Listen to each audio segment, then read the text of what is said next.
అన్న నమస్తే అన్న. నమస్తే అన్న. సో ఇప్పుడు తిరుపతి అంటే మన అందరం కూడా కలియుగ వైకుంఠంగా పిలుచుకుంటాం. సో అట్లాంటి ఒక పుణ్యక్షేత్రంలో లడ్డు విషయంలో జంతు కొవ్వులు కలిపారనే విధంగా ఒక అలిగేషన్ వచ్చింది. సో దాని గురించి మీ అభిప్రాయం ఏంటి అసలు? చాలా చండాలం అది. అభిప్రాయం ఏముంది దాంట్లో? ఎన్ని సంవత్సరాలుగా ఇలా జరుగుతుందో అని కొద్దిగా భయం కూడా వేస్తుంది. ఇప్పుడు కన్నా కనిపెట్టి చాలా మంచి పని చేశారని ఇప్పుడు ఉన్న ప్రభుత్వాన్ని నేను చాలా అప్రిషియేట్ చేస్తున్నా. ఒక విషయంలో చెప్పాలంటే, దేవుడితో ఆటలాడితే ఎవడి బతుకైనా దిక్కులేని బతుకు అయిపోద్ది. అర్థమైందా? దేవుడితో అప్పట్లో వాళ్ళు ఆటలాడారా ఏమో ఎవరికి తెలీదు. ప్రతిపక్షాలు కుట్రే అంటున్నారు ఇది. అప్పట్లో ఆటలాడిన వాళ్ళు అయితే ఖచ్చితంగా దేవుడైతే వాళ్ళకి కావలసిన అవుట్పుట్ ఇచ్చాడు అని నేనైతే బలంగా నమ్ముతున్నా. ఎందుకంటే చూశారు కదా లాస్ట్ ఏం జరిగిందో ఎలక్షన్ విధానంలో గాని, వాళ్ళకి వచ్చిన సీట్ల విధానంలో గాని. ఇది చాలా పాపం. దేవుడితో పరాశకాలు ఆడకూడదు ఎప్పుడు కూడా. దేవుడిని మొక్కపోయినా పర్లేదు, లేకపోతే ఆదరించకపోయినా పర్లేదు, ఆయన ఏం ఫీల్ అవ్వడం. కానీ ఇలాంటి వికృతి చేష్టలు చేయడం వల్ల చాలా అంటే చాలా బాధపడతారు. ఎందుకంటే కోట్ల మంది భక్తులకు నిలవైన తిరుపతి దేవస్థానంలో ఇట్లాంటి దుశ్చర్యలు, ఇట్లాంటి నీచమైన రాజకీయ చర్యలు జరగడం చాలా అంటే చాలా బాధగా ఉంది. ఒక్క ముక్కలో చెప్పాలి, నేను తిరుపతి దేవస్థానం ఇప్పుడు మన భారతదేశంలోనే నెంబర్ 1 టెంపుల్ అది. అలాంటి టెంపుల్ కి భారతదేశం నలుమూలల నుంచి భక్తులు వస్తా ఉంటారు. వాళ్ళందరూ భక్తిని నువ్వు అపవిత్రం చేసినట్టే. పవిత్రమైన భక్తి ఎక్కడా కనిపించదు ఇంకా నీకు. ఇప్పుడు ఇలాంటి సిచ్యువేషన్ లో అక్కడ చాలా ఉన్న యాజమాన్యం పట్ల చాలా సీరియస్ గా అయితే కఠిన చర్యలు తీసుకోవాలని నేను కోరుకుంటున్నాను. ఇంకా ల్యాబ్ రిపోర్ట్ అయితే ఏదైతే ఉందన్న, అది జూలైలో వచ్చిందని అంటున్నారు. అయితే జూలై ఎప్పుడు ఉంది? మనకు ఈ కూటమి ప్రభుత్వం వచ్చిన తర్వాతనే ఉంది. అయితే వైసీపీ హయాంలోనే జరిగిందని ఎట్లా అంటున్నారు? ఏ ప్రభుత్వం అంటున్నారు? రిపోర్ట్ వచ్చింది ఇప్పుడు కదా అని వాళ్ళు అంటున్నారు. సో దానికి ఏమంటారు? దాని గురించి ఇప్పుడు చర్చలు జరుగుతున్నాయి. ప్రస్తుతానికి ఎవరు చేశారన్నది కాదు అక్కడ జరిగింది. అసలు అది ఎవరు చేసేప్పుడు ప్రతిపక్షం చేసిందా, ఉన్న ప్రభుత్వం చేసిందా అన్నది కాదు మ్యాటర్. భక్తులు భక్తిని అపవిత్రం చేశారు, అది మెయిన్ పాయింట్. ఇక్కడ భక్తితో కొలిచే జనాలని కొంచెం మాడ్యూల్ చేసి వాళ్ళని కొద్దిగా తప్పుదో పట్టించినట్టుగా నాకు అనిపిస్తుంది. కొవ్వులు కలపడం ఏంటయ్యా, అసలు ఎంత దరిద్రం. గోమాతనని మనం గోవును పూజిస్తాం, అలాంటి గోమాత కొవ్వుని తీసుకెళ్లి లడ్డూలో కలిపారంట. వరాహి దేవుడు అని పందిని పూజిస్తాం మనం, అలాంటి వరాహాన్ని తీసుకెళ్లి దాంట్లో కలిపారంట. ఎంత దుశ్చర్య ఇది, ఎంత నీచమైన రాజకీయాలు. మీ రాజకీయాలు ఏమైనా ఉంటే మీ వరకు చూసుకోండి. ఇలాగా దేవుళ్ళ మీద, దేవుడు నమ్మే భక్తుల మీద కాదు. మీ అస్త్రాలు ఏమైనా ఉంటే, మీ రాజకీయ బలాలు ఏమైనా ఉంటే మీ ఇద్దరు ఎదురుగా కొట్లాడండి, సమస్యల పట్ల కొట్లాడండి. మొన్న విజయవాడలో మొత్తం ఫ్లడ్స్ వచ్చి మొత్తం చిన్నాభిన్నం అయిపోయింది మొత్తం విజయవాడ. అలాంటి వాటి మీద కొట్లాడండి. అంతేగాని ఇలాగ దేవుళ్ళు పూజించే జనాల మీద కాదు. మీ ప్రతాపాలు, మీ పంతాలు ఏదైనా ఉంటే నేను చెప్తున్నా స్ట్రైట్ ఫార్వర్డ్ గా, ఏ ప్రభుత్వంలో ఉండి జరిగినా ఇది తప్పే, ఏ ప్రభుత్వం చేసినా ఇది తప్పే. ప్రతిపక్ష నేతలు చేసినా, ఇప్పుడు ప్రభుత్వంలో ఉన్న నేతలు చేసినా, ఎవరు చేసినా అంత పెద్ద దేవాలయంలో ఇలాంటి జరుగుతున్నాయని ప్రతి ఒక్కరికి తెలిసే ఇలా చేశారంటే దీన్ని అసలు ఏమనాలో కూడా నాకేం అర్థం కావట్లా. చాలా అంటే చాలా చండాలం ఇది. ఇప్పుడు భక్తితో అందరూ కూడా తిరుపతికి వెళ్ళి లడ్డూలు తీసుకొచ్చి 10 మందికి ప్రసాదం పంచుతారు. అలాంటి పంచే ప్రసాదాన్ని నువ్వు విషం చేసావు. ఆ విషం చేస్తే ఎంతమంది భక్తికి నువ్వు ఇదయింది, అపవిత్రమైంది భక్తి. అంతే కదా, భక్తితో అందరూ తింటారు, వాళ్ళ ఆరోగ్యాలు గాని, వాళ్ళ విషయాలు గాని. ఇదంతా ఒక మాటలో చెప్పాలిక. ఈ చర్య అనేది, ఈ దుశ్చర్య అనేది చాలా నీచం, అరాచకం. ఇలాంటి వారు ఎవరినైనా సరే, ఇలాంటి చర్యలకి పాల్పడిన ఎవరినైనా సరే తీవ్రంగా శిక్షించాలని నేను మనస్ఫూర్తిగా కోరుకుంటున్నాను. ఇప్పుడు దేవుడి జోలికి వెళ్తే ఎట్లాంటి విపత్కర పరిస్థితులు ఎదుర్కోవాల్సి వస్తుందో విజయవాడ విషయంలో మొన్న మనం చూసాం. సో ఇప్పుడు తిరుపతి అలాంటి ఒక పుణ్యక్షేత్రం జోలికి వెళ్తే అలాంటివి ఇంకెన్ని మనం ఎదుర్కోవాల్సి వస్తుంది అట్లాంటివి కదా. ఇప్పుడు తిరుపతి దేవస్థానం జోలికి వెళ్ళారు, మొన్న చూశారు మన విజయవాడలో. దగ్గరగా మన కనకదుర్గమ్మ గుడి దాకా వెళ్ళినట్టున్నాయి నీళ్లు. అంతా మీకు కళ్ళ ముందు కనబడుతుంది ప్రతి విషయం. ఇప్పుడు దేవుడు తలుచుకున్నాడంటే ప్రకృతిని నాశనం చేయడం 10 నిమిషాల పని. ఎటువంటి ప్రకృతినైనా విచ్ఛిన్నం చేసేయగలడు. అలాంటి దేవుడితోనే మీరు ఆటలాడుతున్నారు అంటే చూసుకోండి మీ భవిష్యత్తు ఎలా ఉంటుందో, మీ పిల్లల భవిష్యత్తు ఎలా ఉంటుందో ఒకసారి ఆలోచించాలి. ఇలాంటి దుశ్చర్యలు ఇకనైనా మానుకోవాలి. ఇలాంటి వారిని ఎవరైనా సరే, దీంట్లో ఎవరైతే భాగస్వాములు ఉన్నారో ఎవరైనా సరే, ఇది మోడీ దృష్టికి వెళ్ళాలని నేనైతే బలంగా కోరుకుంటున్నాను. మోడీ దీని గురించి స్పందించాలి, తగిన చర్యలు తీసుకోవాలి. తీసుకోకపోతే అంత పెద్ద దేవాలయం మొత్తం కూడా ఈ రోజున భక్తులు భయపడతారన్నమాట, వెళ్ళడానికి భయపడతారు. ఇలాంటి పెద్ద పెద్ద దేవాలయాలకి సేఫ్టీ లేదు, ఇంకా చిన్న చిన్న దేవాలయాలకి ఏం సేఫ్టీ ఉంటది? ఇక మనం ఏ దేవాలయానికి వెళ్ళినా విషమే తింటున్నాం మనం అన్న లెక్కలోకి వచ్చేస్తారు. కాబట్టి భక్తుల మీద శ్రద్ధ పెట్టి మోడీ గారు దీని గురించి తీవ్రంగా కృషి చేయాలని, టాస్క్ ఫోర్స్ ని దింపి పూరా ఎంక్వైరీ చేయాలని నేనైతే మనస్ఫూర్తిగా కోరుకుంటున్నాను. Hi bro. హాయ్ అన్న. ఇప్పుడు తిరుమల తిరుపతి దేవస్థానంలో లడ్డు విషయంలో అందులో కల్తీ జరిగింది, జంతువుల కొవ్వును కలిపారని ఒక అలిగేషన్ వచ్చింది. సో అది కరెక్ట్ అంటావా? చాలా మంది కూడా వైసీపీ హయాంలో జరిగింది అంటున్నారు. సో అది కరెక్ట్ అంటావా? మీ అభిప్రాయం ఏమనుకుంటున్నారు? వైసీపీ చేశారని మనం కరెక్ట్ గా అనలేమన్నా, అలానే మన పార్టీ పేరు చెప్పొద్దు. ఇంకో విషయంలో ఏం చెప్పాలంటే, మనము ఈ కలియుగ వైకుంఠపురం అని మనం మాట్లాడుతూ ఇక దర్శనానికి చాలా మంది భక్తులు వెళ్తారు ఆ దేవుడు ఉన్నాడని ఆ నమ్మకంతో. కానీ ఇట్లా చేయడం అది ఆ వైసీపీ పార్టీ అయినా ఏ పార్టీ అయినా ఎవరు అసలు అట్లా చేసిన వాళ్ళు అసలు మనిషే గారు. అసలు మనం ఎంత పవిత్రంగా మనము చూసుకున్నాం ఆ దేవుని దగ్గర వెళ్ళి, కానీ ఇది చాలా రాంగ్ అన్న. అంటే ఇప్పటివరకు విజయవాడ విషయంలో ఇట్లాంటి అపచారాలు జరిగినందుకే ఇక్కడ వరదలు వచ్చాయని అంటున్నారు. సో ఇప్పుడు ఈ విధంగా జరిగింది కదా, సో ఇంకా ఇట్లాంటి వచ్చే అవకాశాలు ఉన్నాయి అనుకోవచ్చా? కర్మ ఈస్ బ్యాక్ అంటారు. కర్మ ఎప్పుడు ఎవరిని వదలదు. అది 7 తరాలైనా కానీ 5 తరాలైనా కానీ కంపల్సరీ మన వంశంలో ఎవరికి వాళ్ళకి చూపిస్తుంది. కంపల్సరీ అది మాత్రం చూపిస్తుంది. ఈసారి వరదలే ఇట్లా కొట్టుకుపోయింది, ఈసారి సునామీ రావచ్చు. దేవుడు లేనిదే ఇక్కడ ఏం లేదు. ఇప్పుడు శివుడు లేనిదే చీమ ఆయన బుట్టదని అంటారు కదా, కంపల్సరీ చూపిస్తాడు దేవుడు. అట్లా చేయడం చాలా రాంగ్ అది. అయితే ఇది ఖచ్చితంగా వైసీపీ హయాంలో జరిగిందని కూటమి ప్రభుత్వం అంటుంది. సో నిజంగా వైసీపీ వాళ్ళే చేస్తుండొచ్చా, లేకపోతే వేరే వాళ్ళ మీద అలిగేషన్ చేస్తుండొచ్చా? అలిగేషన్ చేయొచ్చు, అంటే వైసీపీ వాళ్ళే చేశారని మన దగ్గర ప్రూఫ్స్ ఆధారం ఏం లేదు. అలానే దీన్ని చట్టం కూడా చిన్న విషయం తీసుకోవద్దు, దీన్ని కంపల్సరీ పరిశీలించాలి, కంపల్సరీ మంచిగా చూసుకోవాలి. ఇక వాళ్ళకి నేరస్తులు ఎవరైనా ఉన్నారో వాళ్ళకి శిక్ష పడేలా చేయాలి. అది అందరు భక్తుంటాయి. ఇప్పుడు మనం ముస్లిం విషయంలో మనం ఏం చేయట్లేదు కదా అలాంటి తప్పులు. ఇప్పుడు మన కాడికి ఎందుకు అట్లా తప్పు జరుగుతుంది? అట్లా చేయొద్దు అంటే. Hi bro. Hi bro. So ఇప్పుడు మన హిందువులందరూ కూడా కలియుగ వైకుంఠంగా చూసుకునే తిరుమల తిరుపతి దేవస్థానం, సో లడ్డు విషయంలో పాపం జరిగిందని చాలా మంది అంటే టీడీపీ వాళ్ళు ఆరోపణ చేశారు. ఖచ్చితంగా వైసీపీ హయాంలోనే జరిగింది అంటారు. సో మీ ఒపీనియన్ ఏమనుకుంటారు మీరు?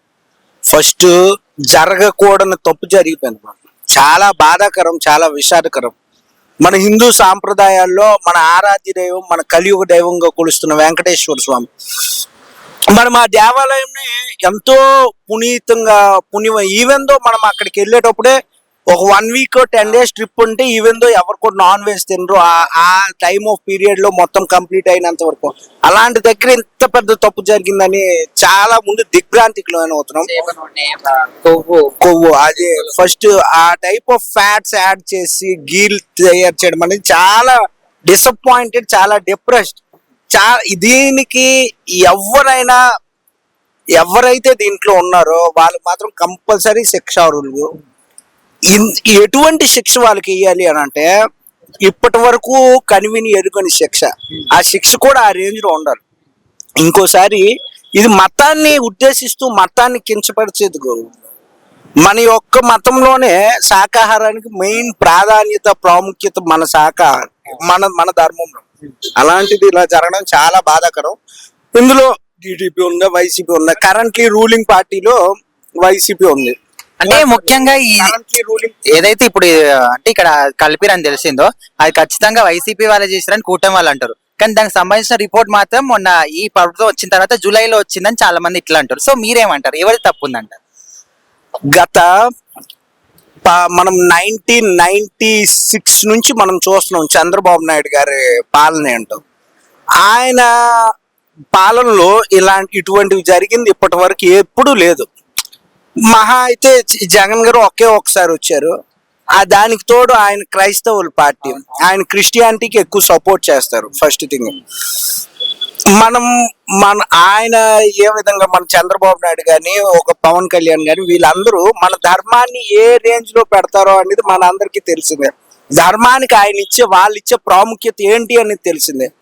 కాబట్టి ఈ తెలుగుదేశం పార్టీ దీంట్లో పాల్పడ్డారు అని అంటే ఇదంతా కల్పితమే అనిపిస్తుందో. మేబీ దీని మీద కంప్లీట్ పబ్లిక్ స్టేట్మెంట్ ఎప్పుడు రిలీజ్ అవుద్ది అని అనేది శిక్షార్హులు ఎవరు అనేది అందరికీ తెలుసు. Maybe it will be take some more time to reveal that one. So ఒకవేళ ఇది నిజంగా వైసీపీ వాళ్ళే చేశారు అనుకుంటే, సో ఇట్లాంటి చేసిన వాళ్ళకి ఎట్లాంటి శిక్షలు వేస్తే బాగుంటది? Main God bro. First of all God అనేవాడు ఎవరికి ఏ రేంజ్ లోపల శిక్ష ఇచ్చేయాలో ఇచ్చేస్తాడు. ఎలా ఇవ్వాలో ఇప్పుడు మనం చూస్తుంటాం. హ్యాండిక్యాప్డ్ పీపుల్, ఒక బెగ్గర్స్, ఎందుకు వాళ్ళు అలా ఉన్నారు? బెగ్గర్ గా ఎందుకు ఉండవు? వాడి హ్యాండిక్యాప్డ్ ఉండడు. పుట్టగానే ఒక అంబానీ కొడుకుగా పుడతాడు, ఒక మంచి పొలిటీషియన్. ఎందుకు ఆ వ్యత్యాసం? ఆ టైప్ ఆఫ్ కంపాటబిలిటీస్ కూడా మనిషికి వస్తాయి. ఆ వేరియేషన్స్ ఎందుకు అని అంటే ఇవే రీజన్.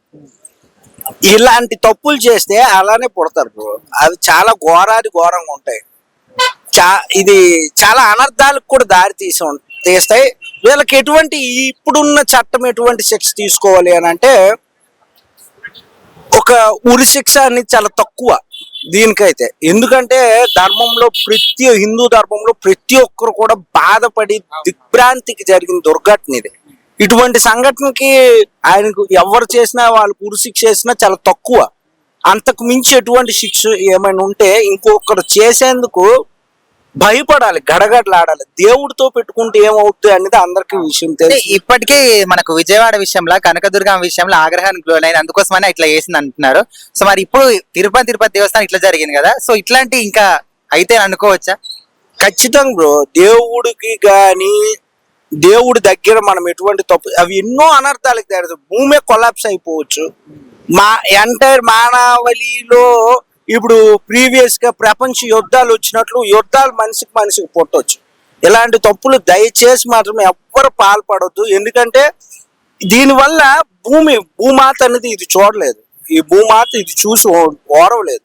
ఫస్ట్ దీనికి ఎటువంటి అంటే ఆ ఎమోషనల్ పెయిన్ ప్రతి ఒక్క భక్తుడికి తెలుస్తుంది. వెంకటేశ్వర స్వామిని ఏ రకంగా చూస్తున్నాము అని ఒక మహాపాండిత్యుడు కూడా చెప్తాడు కదా, మన శరీరం బూడిద పాలు, మనం చనిపోయాక మన పిండం కాకులు పాలు, మన ఆస్తి వేరొకరు పరులు పాలు. మరి నీ పాలు ఏంటి అంటే నీ కర్మలే అని. మన కర్మలే మన పాలు. నీ కర్మలు అన్ని ఈ రకంగా ఉంటే ఇలాగే ఉంటాయి. కాబట్టి దీనికి గాను ప్రత్యేక ఒక కఠినమైన శిక్ష అయితే తీసుకోవాలి. అన్న నమస్తే అన్న. సో తిరుమల తిరుపతి దేవస్థానంలో లడ్డు విషయంలో జంతువుల కొవ్వు కలిపారనే విధంగా ఒక అలిగేషన్ వచ్చింది. సో అది అంటే ఆ విషయంలో మీరేమనుకుంటారు? మీ పర్సనల్ గా మీ ఒపీనియన్ ఏంటి? నేను చెప్పుకోవాలనుకుంటే ఒకటి, ఫస్ట్ ఆఫ్ ఆల్ గవర్నమెంట్ మారిన తర్వాత వీళ్ళేమన్నా అంటే అపోజిషన్ టీడీపీ గవర్నమెంట్ ఉంది, అపోజిషన్ వాళ్ళు వీళ్ళేమన్నా చేశారమ్మా. ఇప్పుడు అలిపిరి అప్పుడు చంద్రబాబు నాయుడు జరిగినప్పుడు యాక్చువల్ గా అది జరిగింది.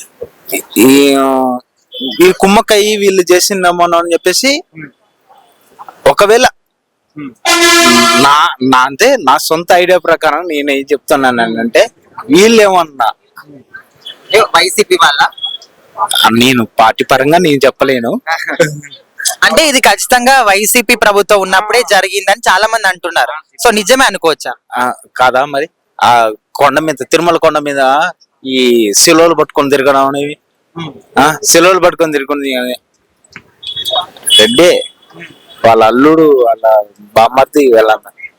అదే నేను అంటున్నాను, మత ప్రచారాలు, అది మత ప్రచారం చేసుకుంటున్నప్పుడు ఈ ఎలిగేషన్ అక్కడి నుంచి తీయాలి. ఓకే, అట్లా అంటే అదే విషయంలో ఇట్లా చేశారంటే ఇప్పుడు ఉన్న ప్రభుత్వం మీద బురద చల్లడానికి ట్రై చేస్తున్నారంట. అంతే, ఇంటర్నల్ గా. సరే, ఇప్పుడు మనకు రీసెంట్ గా విజయవాడలో వరదలు వచ్చినాయి, ఇండ్లు మొత్తం కూడా కొట్టుకుపోయినాయి. సో ఇప్పుడు అట్లాంటి తిరుమల లాంటి ఒక మహాపుణ్యక్షేత్రంలో ఇట్లాంటి తప్పిదాలు జరుగుతాయి, ఇట్లాంటి ఇంకా వరదలు ఇంకా వస్తాయి అనుకోవచ్చా? అది పాప పుణ్యం ఎవరు చెప్పలేను. ఒకటి, నేను ఈ వర్షాకాలం కాకపోయినప్పటికీ తిరుమలలో కూడా ఎప్పుడు కూడా లైట్ గా జల్లులు పడతా ఉంటాయి. లైట్ పాతాళ గంగ అయిపోయింది, తిరుమల పాత వస్తా ఉంటాయి, పోతా ఉంటాయి. కాకపోతే ఈసారి జరిగిన తప్పిదం అని అంటే ఈ ప్రభుత్వం మారిందని అని అనుకుంటున్నారు ప్రభుత్వం, ఈ ప్రజలు. ఏదేమైనప్పటికీ మనం ఏం చెప్పుకోవాలంటే ఏదో చెప్పాలని ఉంది. అంటే ఇట్లాంటి చేసే వాళ్ళకి ఎట్లాంటి శిక్షలు వేస్తే ఇట్లా మళ్ళీ చేయకుండా ఉంటారు? ఎవరికి వేస్తాం? ఇప్పుడు ఎవరైతే ఈ తప్పు చేయడానికి పాల్పడ్డారో వాళ్ళకి ఎట్లాంటి శిక్షలు వేస్తే మళ్ళీ ఇట్లాంటివి చేయకుండా ఉంటారు? ప్రభుత్వం తరపు అంటే ప్రభుత్వం ఎలాంటి చర్యలు తీసుకుంటే బాగుంటారని మీరు అనుకుంటున్నారు? శిక్షలు వేయడానికి నేనైతే జడ్జి అయితే గాను. ఆ? ఓ మాట అండ్ నార్మల్ గా ఇప్పుడు పలానా ఇప్పుడు కొందరికి జైలు శిక్ష వేస్తే వాళ్ళు మారుతారా ఇట్లా ఉంటాయి కదా, సో ఎట్లాంటివి వేస్తే 18 నెలలు ఎన్నో వచ్చిండండి. ఆయనకి రాష్ట్రం ఒప్పు చెప్పారు.